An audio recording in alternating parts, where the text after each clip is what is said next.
Tak apa je bang, biar aku settle. Oi, Puting, kau bawa pakai bontot ke apa?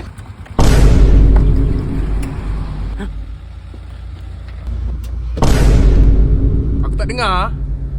Kau cakap apa? Tak ada apa bang. Tadi kawan saya lah, dia lalai tengok dengan lagu tadi. Zek baik tengah puasa. Kalau dah aku dah lentung kepala dia tadi.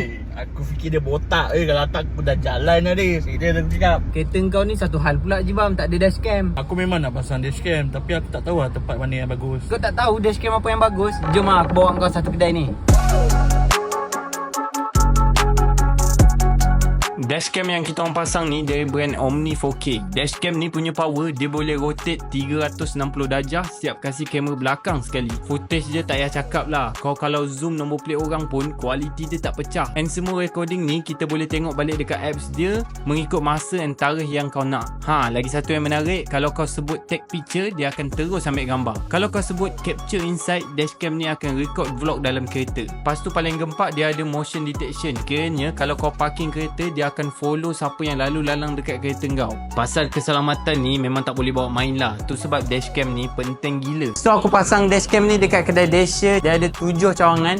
So kalau korang nak pasang, korang boleh check cawangan yang mana dekat dengan rumah korang.